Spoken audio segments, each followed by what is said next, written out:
Hi, everyone. Thanks for coming back. Welcome to the second class in our Venture Development School series, Test Your Business Model. I hope you had a good opportunity since the last class to go out and do a little bit of customer discovery on your own. Hopefully you learned a few things, and hopefully you started to discover that the people who have the right answers are the customers. And if you're going to make an informed decision about whether you should start this business, you need to make sure that there's going to be a customer out there when you are ready to actually get out and sell. And that's really what we're talking about through this course, is answering the question, should I start this business? And the answer to that is, all of those answers lie in the feedback that you get from the customers if you ask them the right questions. So we're going to start off today with a little bit of an activity. But one of the things I want to start with, just to kind of get you ready, is a quote from LeBron James that I ran into as I was getting ready for this course. And the quote says, "You have to be able to accept failure to get better." And I know that when the first time I read this quote, I thought, well, that's not right. I'm never going to accept failure. I'm going to keep trying and keep trying and keep trying. And I think that's what a lot of us are told from the time we're little kids, that you have to keep trying and you have to keep trying and never to accept failure. And in the grand scheme of things, we agree with that. Doing a startup and being an entrepreneur is going to have lots of failures.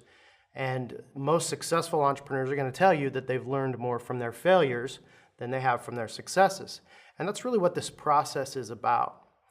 We've seen time and time again through the student startups that we've funded and other startups that we've worked with, that teams and startups that didn't do customer discovery built a product. They went out and tried to get customers after the product was already built, and they didn't have any success.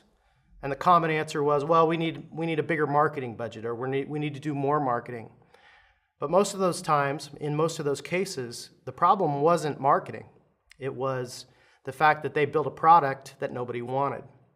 And so the key part of this lesson and this course is to get used to the fact that in some cases, you have a product in mind that isn't a perfect fit for what the customer wants. But through this customer discovery process, hopefully you can learn that there's either a customer out there that wants what you're building and what you're selling, but perhaps it's a little bit different. It's just a couple degrees off of what you had in mind, or it's a completely different market that you would not have discovered but for the fact that you went through this process. So you do have to accept failure when you're doing customer discovery to get better. Otherwise, you may spend the next 2 or 3 years of your life beating your head against the wall, trying to figure out why aren't they coming. So with that, we're going to start off. The first part of this lesson today is narrowing customer segments. So we've talked a little bit about customer segments last time, and we talked about how you define a customer segment with this particular model, this business model canvas in mind. And we talked about how important it is to make sure that those customer segments resemble the title on someone's business card. It makes it so much easier when you're trying to go out and get these interviews if you know who to ask for. And so when you're trying to sell a product to a big organization like a university or the Department of Defense or a big corporation, you've got to know who you're going to interview in that customer segment. And it's a discovery process. And you may not always get the right people right off the bat.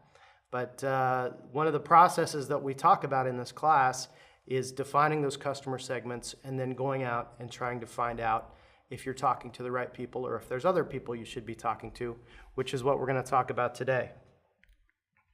So here's what we started with last time. We've got 2 boxes here. I've done a little editorial work on this, and in my process, we start with the customer segments first. And the second box that we go to are the value propositions. And what we talked about was the fact that before you go on and try to fill out the next 7 boxes, it really helps if you can do some customer discovery right here on these 2 blocks. If you get these 2 blocks right, the rest of the canvas starts to fill out itself. And I'm going to give you some tricks, and ideas about how to do those other boxes as well. So we did a little bit of this last time, but I want to talk about it again this time. So we're going to do a quick activity here where I want you, if you haven't already, to go ahead and just write down 10 to 12 potential customers. Completely a brainstorming activity here. Just write them out on the page. There's no wrong answers for your particular startup or your startup idea. Who do you think would want your product? That's the question that we're answering right here.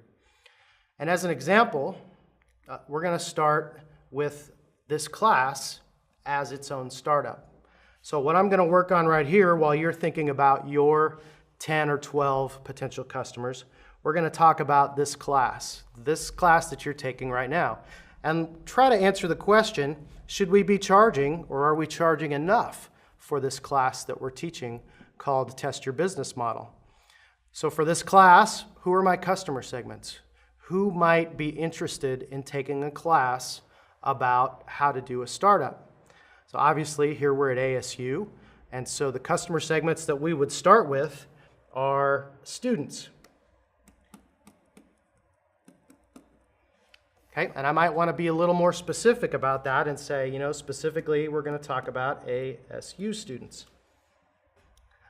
We also might want to talk about faculty. Sometimes faculty want to take this class, so we might put that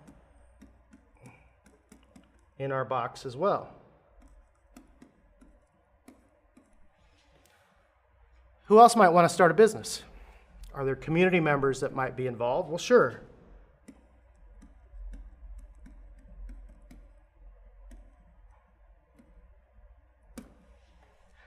Other people that might want to take the class specifically to ASU would be ASU alumni. So we can write that down. Who else would want to take the class?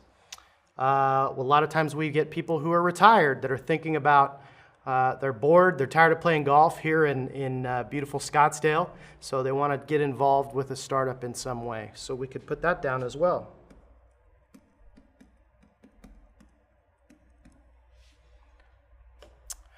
And we might want to talk about even younger age people. High school students, junior high students can be very entrepreneurial. I know whether you have a lemonade stand or you're trying to get a product ready for the fair or something like that, you may have an idea for a business as a young person. So we may even say, let's say high school students, just as an example.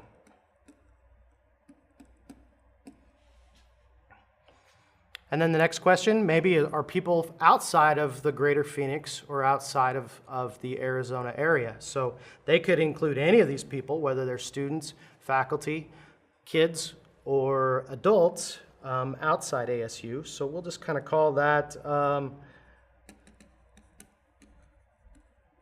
distance learners. Might be a good description of that. So the first question we have to ask, after I just went through and brainstormed a few potential customers, we look at this and we say, are all of these people? Could all of these customer segments be somebody's title on a business card? So that's the first thing that we want to check after we do this brainstorming activity. So I look at this, ASU student, yes, that could be somebody's title on their business card. ASU faculty, probably the title on a lot of people's business card.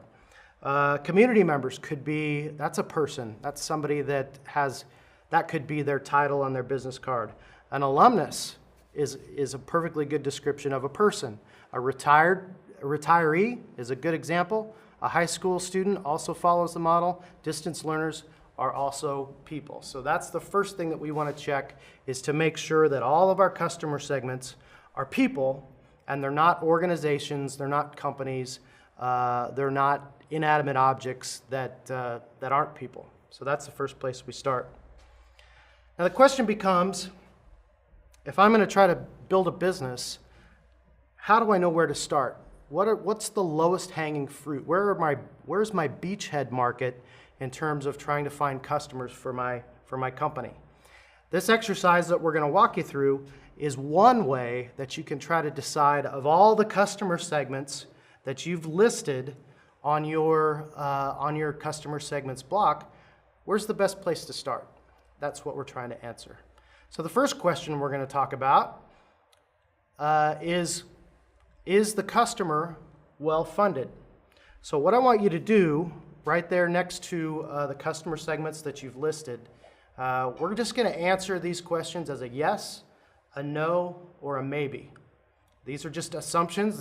These are educated guesses, and so we may or may not be right. You could argue one way or the other, but this is just a quick test to see if we can figure out is one of these customer segments a better place to start than the other. So as I go through my list here, I'm going to look at students. We all know college students are poor, right? So let's say for this class, that answer is a no. For the next customer segment, faculty, is the customer well-funded? We'll just make an assumption. We don't know for sure, but let's say yes, faculty are well-funded. They've got jobs, they've got day jobs, they're doing work, they're adults, so they've got some funding to be able to do this. Community members is our next customer segment. Are they well-funded? I don't know. It depends on what type of community member that is. What that tells us is that we probably need to be more specific with that particular customer segment. So right now I'm just going to write that as a maybe because I don't know the answer to that at this point, and I don't want to spend a lot of time trying to figure it out. Our next customer segment, ASU alumni. We know that they've got an awesome degree from Arizona State University, and they're out there doing great things and working great jobs. So let's make the assumption or the guess that our ASU alumni are well-funded. Our retirees, there's a reason why you're retired, right? We're going to answer that as well. High school students, typically they have maybe a part-time job or no job at all. So we'll say our high school students are not well-funded. Distance learners, this is another tough question. It depends on what type of distance learner that is. If they're doing an online degree, that may mean that they've got the resources or the ability to pay for that class. So we'll say yes on the distance learners. So that's how you do this, and you just do it really quickly for the 7 questions that we're going to answer right here. The second question's already come up on the screen. Is the customer accessible? So we're going to go through the same process really quickly and try to answer these questions. Are ASU students accessible? Whoops, zoomed in there. We'll say yes, I can go out on campus, any one of the campuses, and get in front of them as much as I want to. Are faculty accessible? We'll say yes. Community members, are they easily accessible? Again, we don't really know because we haven't done a very good job of simplifying or defining what community members we're talking about. So that's still kind of a question mark. We'll say that's a maybe. ASU alumni, are they accessible? Probably more often than not. We've got good relationships with the alumni office. They can help us reach those people if we go find them. Are retirees easily accessible? I think we can probably look around and find organizations and places where they hang out. High school students, just for the sake of argument, let's say that no, they're not very accessible. I don't know, even if I want to go start doing sales calls at high schools, I might have some difficulty doing that. So we'll say that's a no. Distance learners, it's pretty difficult to know exactly where you're going to go when you're talking about distance learners. If they're already in an online course, then they may be easy to find. But on the other hand, if they're just thinking about entrepreneurship or they're thinking about starting a business, they may not actually be in the middle of a degree program. So we might find them a little tougher to access. Our next question, does the customer have a compelling reason to buy? So again, we're trying to decide whether or not these customer segments are working, are a good place to start with our business. For this class, our venture development school, does the student have a compelling reason to buy? I would argue that they do. Entrepreneurship is very popular right now. Everybody's going to be looking for a job when they graduate, and And so why not create your own job, right? By building a startup. So we'll say that's a yes. Faculty, do they have a compelling reason to buy? Well, that's a good question. I don't know. If they're doing great things here teaching our students at ASU, that's a maybe. Maybe they would rather continue to teach. Maybe they would be interested in doing a startup. So we'll say that's a maybe. We don't know. Community members, again, I did a poor job of defining that customer segment. We'll say that's a maybe. Alumni, we can say that's a yes. They may want to take this class to sort of renew their education and get re-involved with ASU. Retirees could be a yes. We don't really know yet. We're going to have to go find out. Students, do they have a compelling reason to do this? Well, that depends on what type of student we're talking about. Maybe they want to continue to their next level of their education, which would be a college or university, or they may be looking to enter the workforce. So that's a maybe. I'm not really sure. Can I make an argument that distance learners would have a compelling reason to buy? If they're interested in expanding their education, taking a startup class might be a quick way to try to learn a little bit about starting a business and get going. So I'll say that that's a yes. Then we start to look a little bit at the product that we're offering. Can we today deliver a whole product to this customer? Now, we've been teaching this class for a couple of years now, and so can we today deliver a whole product to this customer? I'm going to go ahead and make a quick answer on all of these that this is a yes. We've standardized this program in a way that is hopefully helpful to any type of student, any type of technology, any age of learner. And so real quickly, I'm going to say, yep, our product is finished. It's exactly in the position that we need it to be. It's a final product, and we're going to say yes to all of those. Now we're going to talk a little about our competition. Is our competition vulnerable in this customer segment?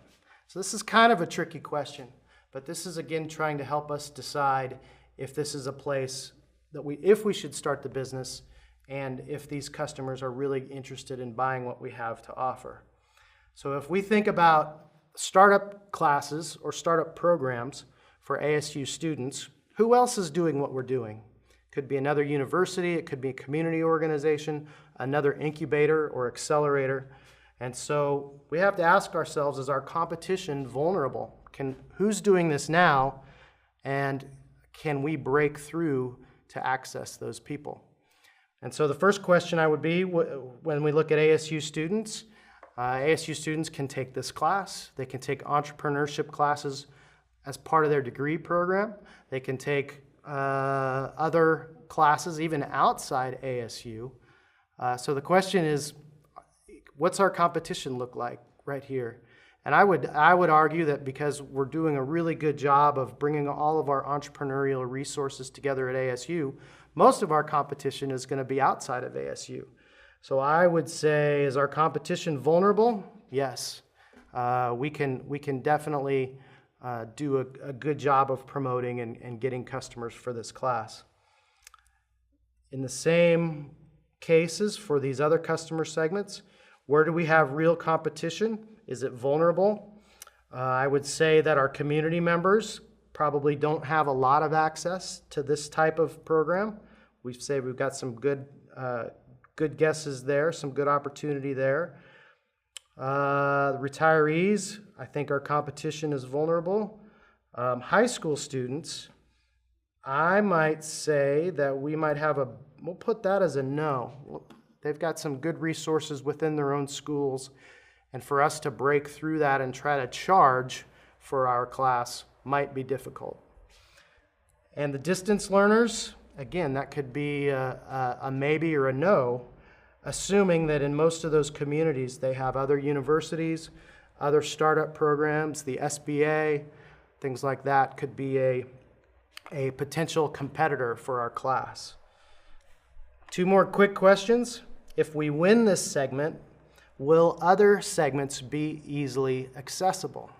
So what does that mean? So if we're able to get buy-in from one of our customer segments, will that lead to more customers in other different customer segments? I love this question because in so many different cases, we're trying to decide where do we start in terms of finding customers for our startup. And a lot of times, if we can win one customer segment, that can easily lead to adoption by other customer segments. Here's an example right here.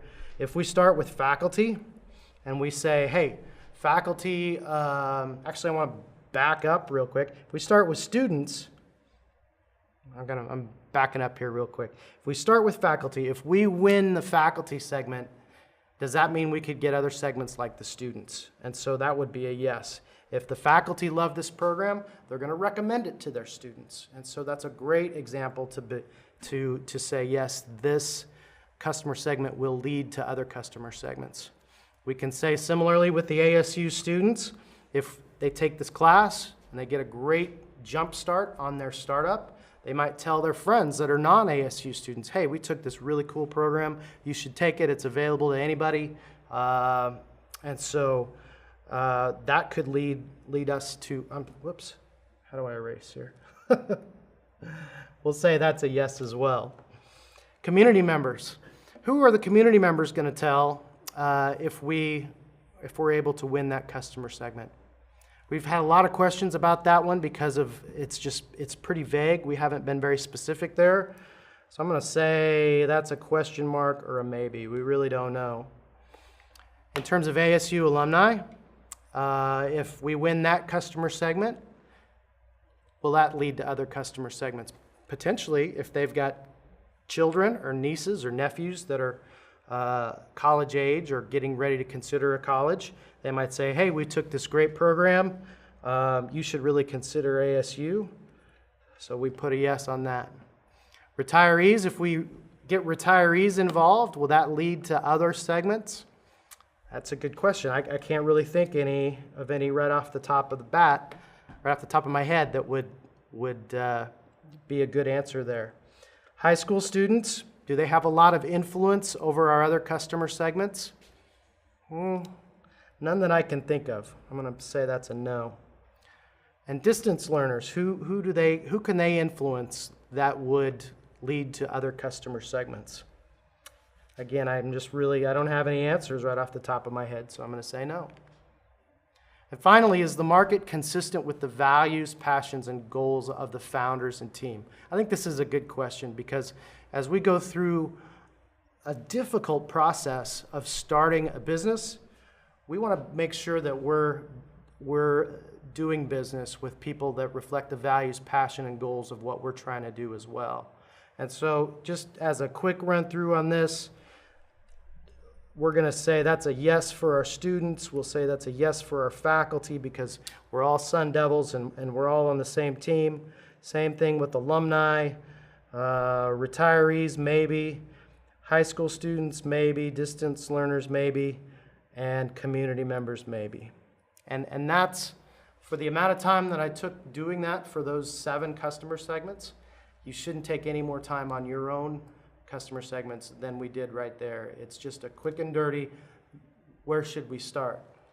So what we want to do here is we want to count up the number of yeses that we have on each one of these customer segments. My students are 1, 2, 3, 4, 5, 6. My faculty are 1, 2, 3, 4, 5, 6. My community members, I've got 1, 2. My alumni, that was where I hit a home run there, I had 7 yeses. Retirees, 1, 2, 3, 4, 5. High school students, I've only got, looks like only 1 yes there. And distance learners, I have 3 yeses. So just based on my guesses, I'm looking at 2 really key customer segments. Our alumni and our students are probably the 2 places that we could look at the most in order to try to determine if we should start this business or try to start charging for this class that we're taking. Now these questions all come from a book by Bill Aulet, who is an MIT professor, and the book is called Disciplined Entrepreneurship. You can find it right there on page 28 through 32. and you want to learn more about this process, that is a great book to refer to. It gives you 24 steps to a successful startup, and I'd highly recommend that. So that's just a little bit more about customer segments like we started last time. Circle the 3 or 4 segments with the most yeses. This is just a place to start. These are all guesses because we don't have the answers. All of our customers have the answers. So we have to get out of the building and go talk to them. This is just kind of an exercise, and that's all it is an exercise to try to figure out who should we start talking to. And hopefully with your startup idea and this process, that gives you some direction about the 2 or 3 or 4 customer segments that might be the best place to start. The other thing that I'll mention as we go through the rest of this course is that we're going to kind of come back to those 7 questions as we try to make decisions in moving forward. And you'll hear me talk a lot about, hey, does this customer segment lead to other customer segments? Or is this customer well funded? Do we really think that they can pay for the solution that we're trying to provide? And so they're great questions to keep in the back of your mind and to refer back to from time to time as you go through this process. Okay, so what I promised you today was a little bit of an explanation about value propositions. Value propositions sound simple. And I see I've got a typo there. Value propositions sounds simple, but yet when you sit down and you try to decide what's the real value, what am I doing for my customer, it can be complicated and it can be challenging. And so today we're going to talk about 3 different ways to try to figure out exactly what our value proposition looks like. So the first thing that we talk about when we talk about value propositions, you have to keep in mind that I know you've developed something cool. I know your idea is really new and exciting. But when we go try to sell our product to our customers, we have to remember that they don't care. It's as simple as that. They don't care about our technology. And so what they do care about is that they're trying to solve a problem or they have an urgent need. There's something that you can do that makes their life easier. And so when you go in and you start talking about all of the cool things that your technology does that other technologies don't do, you're probably going to put them to sleep. You really have to make sure that you're focusing on their problem, on the need that they have, in order to try to get them to consider the product that you have to offer. So your technology is part of the value proposition, but it's not the entire value proposition. If you've tried to describe or define your value proposition as features and benefits and things that your technology does that other technologies don't, you're not seeing the whole picture. We really want to talk about value propositions in terms of why the customer buys our solution. In a sense, we're trying to answer this question right here. Why you? Why does the customer buy from you rather than doing what they're already doing, which is buying from somebody else? Or maybe they're not doing anything. Maybe the problem isn't big enough that they really need a solution. We're trying to figure out why the customer buys from you. So this is what we looked at last time. We had our drone business that had an interest in agriculture, and we talked about the value proposition is the gift that we give our customer. And so our technology, our startup company, can do some things for farmers or people who are in the agriculture business. How much better can we monitor the pollination of tree crops? How much faster can we check our fields? How much easier is it to access remote areas of the farm? How much savings can we get in terms of time and money with the technology that we offer? How much more often can we check our fields? How many more things can we see from the drone that we can't see at eye level? How much sooner can we see diseases that might affect our crops? Or how many more things can we see using ultraviolet or infrared cameras?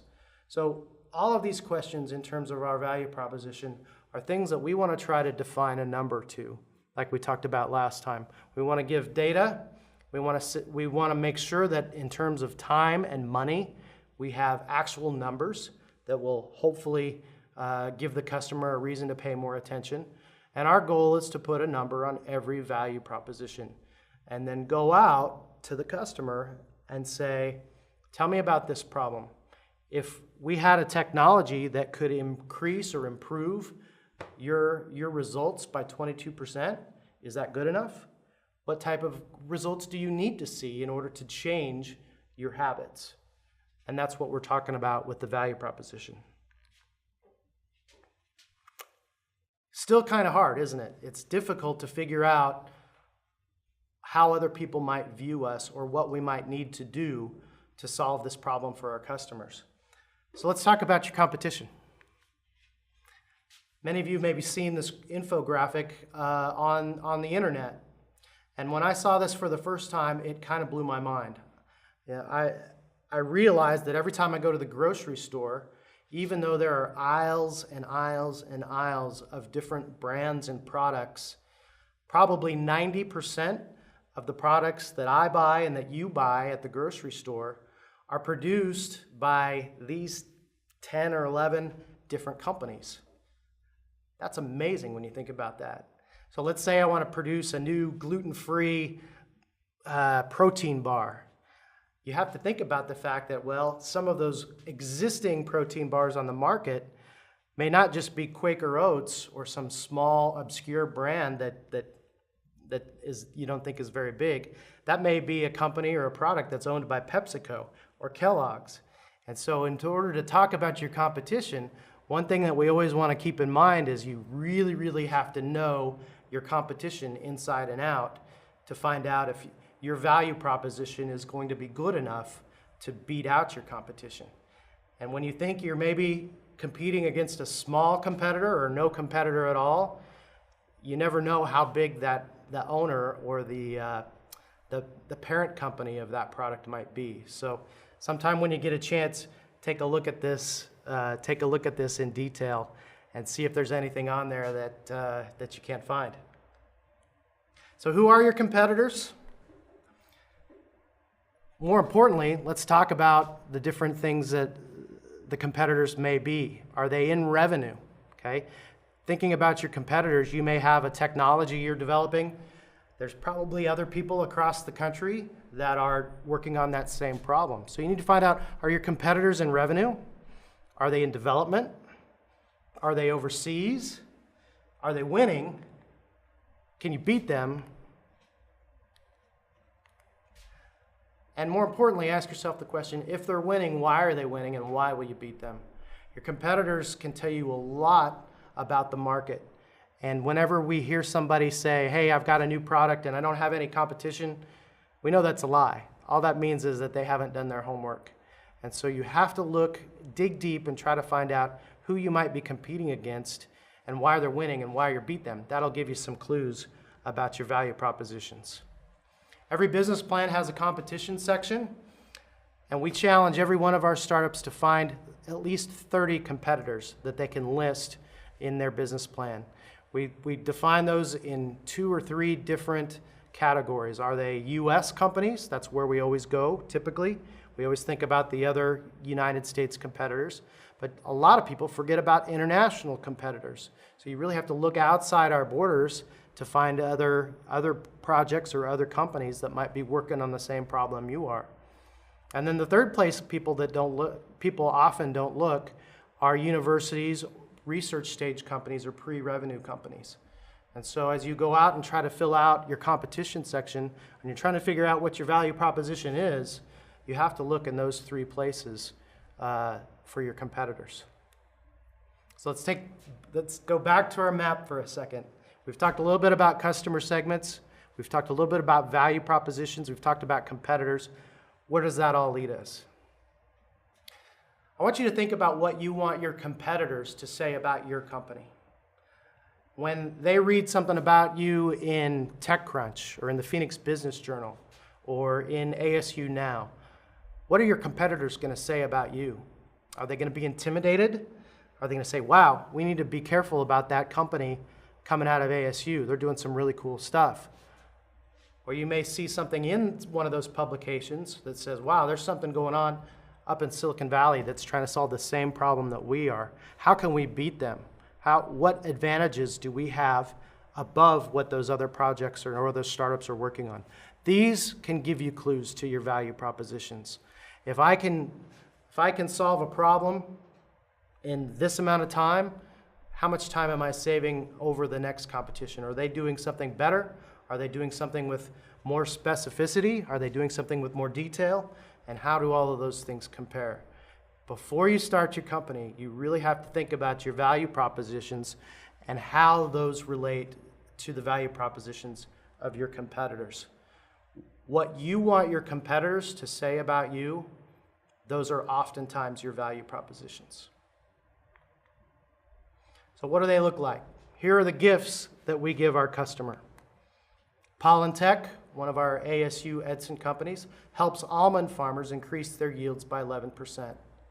That's a great value proposition. It defines a problem and it gives us a number for the value that we provide. Volatus helps lettuce farmers detect powdery mildew 3 days earlier using ultraviolet cameras. Haley ships orders to sporting goods retailers in days instead of months. Cicadas allows athletic trainers to detect traumatic brain injury in minutes instead of days. Boss Tools reduces landscapers' back injuries by 37%. These are all companies that have come through our programs at ASU, and these are some of the numbers that we've tried to add to their value propositions so that when they go out and try to find customers and try to sell and try to start making a living with their startup, they've got a great story to tell in terms of how they give a gift to their customer.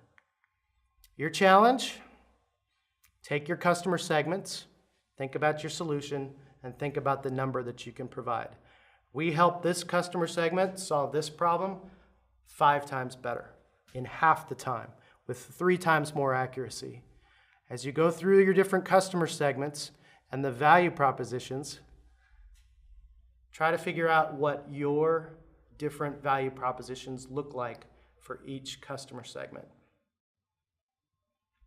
Here's the last piece. Now, I probably could have taught you this last time, but I wanted you to go out and struggle a little bit in your interviews. What you're going to get right here is a really, really great tool on how to go out and interview these customers. Last time we talked a little bit about getting out of the building, going out into the marketplace, and asking questions and not selling our product. I want to show you exactly in this last little piece how you need to do that. Okay? Step 1, here's how to get the interview. Hi, my name is Wiley. I'm a student from ASU doing a research project for a class. And that's you as well, right? You're a student in this class, an ASU class, doing a research project. You're not a startup, you're not a company, none of those things. You're a student from ASU doing a research project for a class. I recently spoke with Wiley, who gave me your contact information. He said you're an expert on startup school classes, or on agriculture technologies, or on whatever it is that you're working on. Would you have 15 minutes that I could ask you a few questions about this? It would be a tremendous help for my project. Okay? That is exactly how you should go out and get the interview.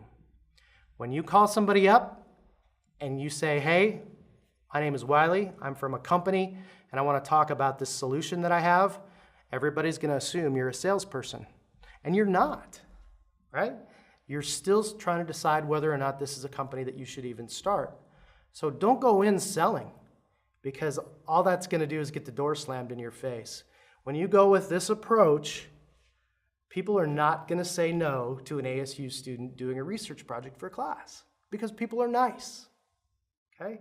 So go in with this approach and ask some really open-ended questions, and you're going to have a positive result. When we send students, faculty, community members Anybody that takes this class, we send them out into the community with this strategy and this outline. They come back and they say, wow, that worked, right? And so we know that it works. Thousands of people across the US have used this. Pretty soon people are going to start to figure things out. They're going to say, oh, you're taking that lean startup class. But this is the best way to get that interview to help you find out what's going on. Now, the next step is when you get the interview, don't sell, okay? There's a great video from Steve Blank that can show you a right way and a wrong way to do customer discovery. So one of the traps of customer development is getting out of the building, assuming you understand the problem. And that's bad in general, but it gets a lot worse when you assume you understand the problem and you're talking to people who actually do have the problem, and you end up sounding like an idiot. So let's see an example of that. Thanks for meeting with me today. So I know that you're looking for toys that you can spend more time with your daughter playing, and we've designed this great toy that lets you do that. You can play with her and have fun, and you can teach her about building and circuits. So what do you think? Well, actually, that's not the kind of toy I'm looking for. I like toys that she can play with by herself because I'm pretty busy. I don't want to be showing her how to do every single step along the way. I have other things that I need to do. Oh. Thanks for meeting with me today. So I just wanted to kind of understand a little more about your needs and with your daughter and the toys that she plays with. So I was wondering how you and your daughter play with toys together. Well, we don't actually play with toys together that often. So on a typical day, I come home from work. I'm doing a lot of other homework. I'm not always doing every single activity with her. Can you walk me through the last time you bought a toy for your daughter? Yes, so I heard about a toy. Can you tell me about the last time you bought a toy for your daughter's friend's birthday party? Well, actually, I buy all the toys for birthday parties. Can you tell me what you and your daughter do after school when she gets home? So my daughter does homework at the kitchen table. Can you tell me about how your daughter plays with her toys? Well, I can tell you about one specific toy, and that's American Girl. She's obsessed with the catalog, and she reads all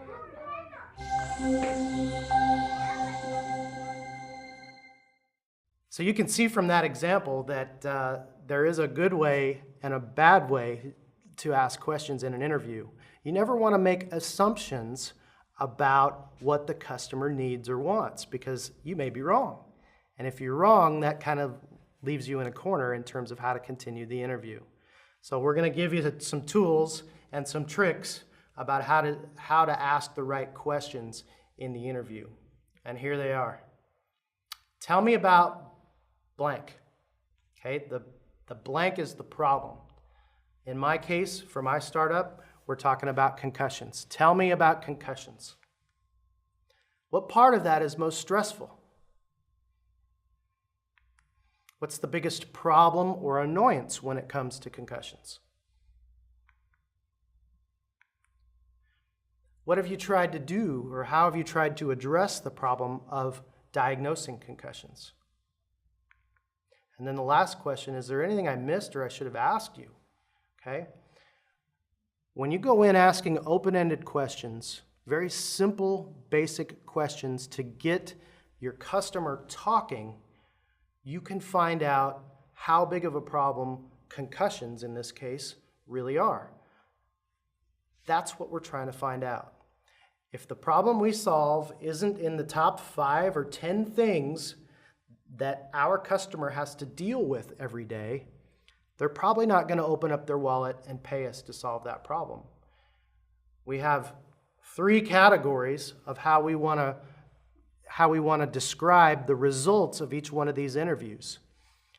We may be able to interpret from the interview that this is a must-have for this potential customer. Or maybe they don't care. That's the second option. Or it's a nice-to-have would be the third option. If it's a must-have, a nice-to-have, or they don't care, those are the 3 different ways we would categorize how this customer segment reacts to the problem that we're describing. If it's a must-have, you're going to see that customer get excited. They're going to sit up in their chair. They're going to talk to you about how much of a problem this is, how they've tried to find all these different solutions and nothing's worked. And these diagnosing these concussions or figuring out how to solve this fungus problem in our lettuce field is really, really a big problem. And we're struggling to find the right answer. That's what you're looking for. If the reaction is in the next two ways, if they don't really care, or they want to talk about something else, or they say, oh yeah, that'd be kind of cool, but that's really not